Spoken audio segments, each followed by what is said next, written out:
Bonjour, c'est Gilles sur boursicoté.com. Voici l'analyse technique du CAC 40 en intraday pour cette journée du vendredi 3 juillet 2015. Avec a priori une séance relativement calme aujourd'hui, puisque Wall Street fermé, pas de stats majeures cet après-midi, dans l'attente d'un événement macro important, notamment lié à la Grèce et avec un éventuel référendum ce week-end. Je dis éventuel parce qu'il pourrait encore être annulé. Peu de choses à attendre de cet après-midi. On part ici sur une séance assez peu volatile, qui plus est dans la poursuite du mouvement impulsé donc cette semaine. À part le fort gap que nous avons eu dès l'ouverture, eh bien on a quasiment toute la semaine oscillé entre 4940 et ici 4780. Donc tant que l'on reste entre ces deux zones, déjà d'un point de vue court moyen terme, il n'y a pas de directionnel possible. Vous voyez que les zones de points bas sont sur des niveaux quasi horizontaux, idem pour les zones de points hauts. Donc on est vraiment ici sur une évolution en range.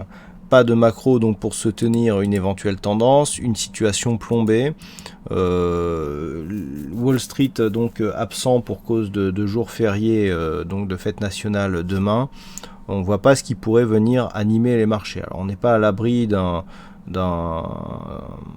chiffre imprévu ou d'une déclaration émanant de la Grèce, mais pour l'instant il semblerait que l'on s'achemine vers une configuration relativement calme.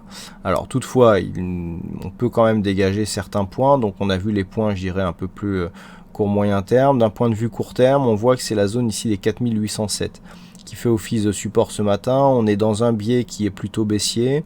Donc attention, sur rupture ici des 4807, on pourrait aller revenir chercher la zone des 4780, notamment en fin de journée, sur une inquiétude grandissante. Par contre, à la hausse, bon, les niveaux sont relativement flous. On a ici une zone qui a bougé. Voilà, que l'on peut remonter ici. On va effacer cette zone-là. Voilà. Le point ici a cassé à la hausse pour essayer de repartir sur un biais haussier. C'est la zone ici des 4856 points. Cette zone qui a précédemment été support ici sur cette phase, où il y a une cassure. On a vite retrouvé cette zone comme résistance. Et encore ici sur le point haut de ce matin, nous confirme le fait que nous sommes sur un biais haussier. Nous avions cette zone ici à 4898 points, qui ferait figure d'objectif si les cours venaient à casser ici cette fameuse zone des 4856 points. Donc à la baisse ici, 4805 nous renverrait sur un objectif à 4775,80 et 4856 eh bien, nous renverrait sur un objectif à 4898. En dehors de ça, pas grand chose à faire. Alors peut-être mettre en place des stratégies à faible volatilité, mais avec le risque que en cas d'imprévu, la volatilité augmente d'un seul coup. Beaucoup d'inquiétudes actuellement sur les marchés.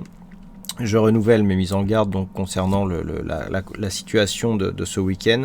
Évitez de rester vraiment avec des positions ouvertes durant le week-end, ou alors de très faibles expositions avec un money management hyper large, et donc avec de très faibles expositions, plus faibles que ce que vous prenez d'habitude. Pour ceux qui l'ont occulté, on a quand même eu un gap à l'ouverture hebdomadaire de 160 pips sur l'euro-dollar. C'est assez rare. Il n'y a pas de consensus pour ce week-end, donc que la réponse soit oui ou non, on peut partir sur de forts décalages. Donc d'où ici cette configuration vraiment spéciale qui devrait vous inciter à la plus grande prudence. Voilà donc pour cette analyse technique du CAC 40 en intraday. Écoutez, je vous souhaite à toutes et à tous un bon week-end, bonne chance dans vos prochains trades, et on se retrouve donc dès ce soir ou dès lundi pour d'autres analyses techniques sur le site boursicoté.com. Bon week-end à tous et bonne séance.